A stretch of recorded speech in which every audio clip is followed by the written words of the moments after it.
এমনি আল্লাহ নবী রাহমাতুল আলামিন বলেন খানায়ে কাবারে তোর চাইতে দাম হইল আমার উম্মতের মধ্যে মাত্র সাধারণ একজন ইমানদার, আদনা একজন ইমানদার, 5 ওয়াক্তের নামাজি হবে, হালাল হারাম মেনে চলবে, এমন একজন আদনা থেকে আদনা উম্মতের দাম তুই খানায়ে কাবার চাইতেও বেশি। তাহলে আমাদের দাম খানায়ে কাবার চাইতেও বেশি, কথা বলা। এর লেগে হেরন বাবার বানাইছে কাবা, কথা বলা নাই? বাবা বান্দারি রেয়া লাঞ্চারা চলে না, আছে না নাই? বাবাই বলে কাবা, এর লেগে বাবার হ্যান হারবে। কি যে অবস্থা শুরু হয়েছে দেশ, ঠিক কিনা? এর লেগে এরা এখন বাবারে কাবা বানায়। এই জন্য ভাইয়ের আমার, আমাদের দাম খানায়ে কাবার চাইতেও বেশি, ঠিক না? যদি 5 ওয়াক্তের নামাজি হই, কথা বলা। আর যদি নামাজ না পড়েন, আল্লাহ আমার দাম এত কম, চতুষ্পদ সেটার নিচে, কথা বলা। আরে আয়াত আল্লাহ নিজে বলেন, উলাইকা কাল আনআমি বাল হুম আদাল উলাইকা হুমুল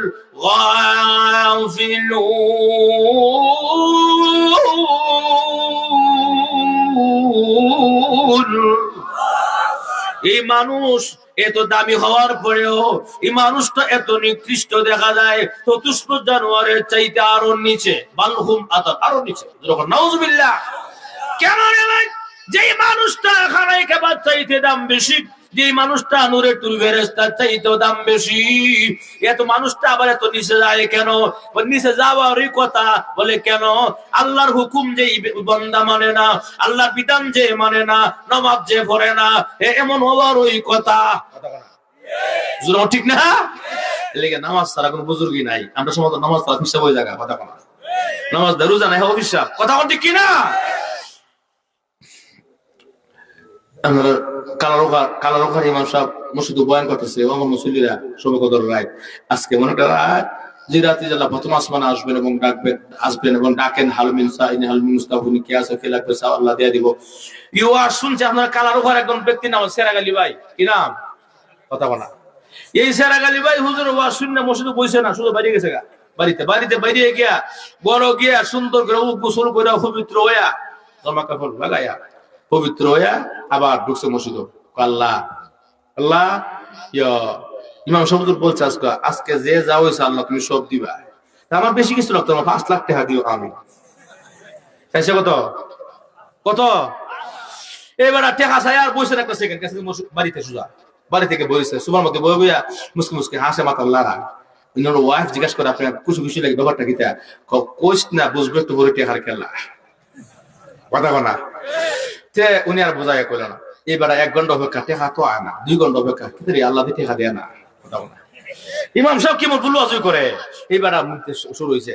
3 ঘন্টা হয়ে গেছে গা, এমনি শোনা যা মদিনা আপনার কি বলে মসজিদের মিনার থেকে ওনা যা ফজর আযান, আসসালাতু খায়রুম মিনান নাওম। এবার মেজাজটা আসলে আযান আগে 70 বানাইছে 100, কথা বলা। ওই ইমাম সাহেব যেমন মিসাওয়াজই করে, রাতটা হোক আজকে ইমাম সাহেবের একদিন কি আমার একদিন, কথা বলা। রাত হইছে, ইমাম সাহেব ঘুমাইতেছে, এমনি ইমাম সাহেব রুমে গেছে, হুজুর ইমাম সাহেব হুজুর ইমাম সাহেব হুজুর, কোন আওয়াজ নাই। 3 বারের সময় ইমাম সাহেব হুজুর, কেন কেনাইলা? ও কেনা দরজা খুললা দেখুন কেন? কি বুঝলেন, রাগ কম না বেশি? কেনাইছে ওরা, এমনি বেটা দরজা খুললা দেখে যদি কালার ওখার সারগালি ভাই, সারগালি ভাই কি তোরা কি কথা করেন না, আমি কি করে শুনুন। কি হয়েছে রাত্রে আপনি কি ওয়াজ করছিলেন? আমি যে ওয়াজ করছি আপনি আমার ওয়াজ শুনে গেছেন, আমি দেখছি আমার ওয়াজটা শুনে গেছেন। আমি শুনছি হুজুর আপনারা কইছিলেন এই রাত্রে আল্লাহ কাছে যা হইছে আল্লাহ দেয়, সত্যই হুজুর সত্যই। আমি যে রাত্রে চাইছিলাম 5 লাখ টাকা আমার টিহা, ঠিক নেই? ইমাম সাহেব সভ্য না বেড়া গেছে আরো জগত। ওখান তুই আল্লাহ তর্ক করি তাহলে আমি তো যাওয়ার সালা, কথা ঠিক না? এর লেগে ইমাম সাহেব বুদ্ধি হারা জব দাঁড়াইছে, বুদ্ধি হারায় কইতাম নি। ইমাম সাহেব কাছে রাখালি ভাই চাইছিলেন কত? ও চাইছিলাম 5 লাখ, বেশি না 5 লাখ। এর লেগেও দেখছিও এখন ফেরেশতা একটা ব্যাগের মধ্যে 5 লাখ টাকা লইয়া মসজিদে ঘুরা আপনি মসজিদে খুঁজছই পান না, ঠিক না? এখন হে বাড়া মনে করছি তুই আমি মসজিদে আইছি না, মসজিদে আসছে না বেটা, সেটা হয়তো কো এরপরে ইমাম সাহেব শেষ পর্যন্ত শুনেন এখানে শেষ না, এরপরে রাত সারা রাত আপনার আসেনি নাই, ফজর নামাজ আমি সালাম ফিরাইছি, এই ফেরেশতা আলী সবাই সকলে চেহারা দিকে চায়, হালার উকার সব মুসল্লি মসজিদ আইছে, কিন্তু সেরা গালি বা চেহারা দেখা যায় না। ফেরাস্তা টেহালে কত করাই তো, ফেরাস্তার উদ্দেশ্য আসলে নামাজ হলে দেখা মুগা, নামাজ আপনি আইসুন না কি তা কত টেহালে গেছে গা। হ্যাঁ বেটা মনে মনে করছি গতির দুষ্ট আমার দেওয়া যায় সারা রাত আইসুই না, ওখান থেকে ফজর নামাজ আমি আইসি না, আচ্ছা ফজর নামাজ তো টেহাটা পাইলাম, ফজর নামাজ আমি আইলাম না, তো দুষ্ট আমার ইমা সব দুষ্ট না, কথা ঠিক কিনা, নিজের বোনটা বুঝতে লাগছে, বুঝছা ওই মাপসায় জোর ভুল করেছি, অপরাধ করেছি, মেহেরবানি করে মাফ করে দেন, ওয়াদা করলাম গো মৃত্যুর আগ পর্যন্ত আর কোনদিন 5 ওয়াক্তের নামাজ মসজিদে জামাতের সঙ্গে ছেড়ে দিব না। ঠিক কিনা? নামাজ ছাড়া কোনো বুজুর্গই নাই, নামাজ ছাড়া হিসাব হইতে পারে না, নামাজ ছাড়া কোনো কিছুই সম্ভব নয়, আগে নামাজ আগে নামাজ আগে নামাজ, জোরে কোন ঠিক কিনা? আর 5-7 মিনিট বলবেন নি, সবাই বলবেন নি, যাবেন আবার বেশি না, 5-7 মিনিট বেশি করে বললে 10 মিনিটের বেশি নাও, একটা বলে দেওয়ার টাইম বলবেন নি, আছেন তো?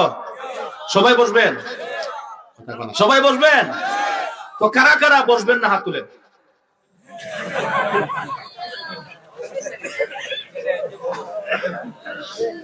সবাই বসবেন তো? পেঁচ তো আমি লাগাইছি, দেখতাম এর মন ঠিক আছে কিনা, মন মাহফিল আছে না, সব বসবেন ইনশাআল্লাহ। কারা কারা বসবেন হাত তোলেন, নারে তাকবীর, জোরে হাত জোরে বলেন নারে তাকবীর।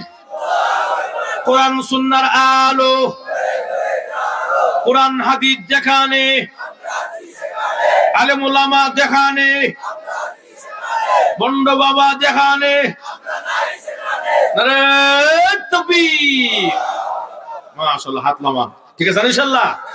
আপনারা ওয়াদা করে লেছেন 10 মিনিটের আগে কেউ উঠবেন না, অন্তু উঠতে জায়গা ওয়াদা ভাঙে দেবো, ওটা না ওয়াদা ভাঙলো কি তা হয়, আমি কইছেন আপনারা কইছেন, কত আমি দিতাম না, এর লেগে 10টা মিনিট লাগবে বান্ধা লাইছি, আর যাওয়ার ক্ষমতা নাই, প্রস্তাব তো যাইতে দূরে না, 10 মিনিট প্রস্তাব ধরলো যাইতে দূরে না, যায় না, ঠিক না? আর তো যেমন লাগো অত বেশি সমস্যা হয়, আমার কই তুবো 1 নম্বর কথা বলা বান্ধা লাইছি, আর যাওয়ার ক্ষমতা নাই। আমি গত বছর আসতে পারি নাই, এবার আপনার মহব্বতে এসে পড়ছি, আল্লাহ পাক যেন সবসময় এভাবে দিনের কাজ করা তুমি কেন বলে আমিন। এখন যে কথা আবদারটা আপনার কাছে, সে আবদারটা হলো এই মাহফিলটা প্রতি বছর আমরা চাই কি চাই না, ওখানে আসতে কয় এই মাহফিলটা প্রতি বছর লোক চাই কি চাই না। এই যে অনেক বড় বড় বরেণ্য উলামা কেরাম এসে বয়ান করে, এখানে আপনারা বেজান না খুশি?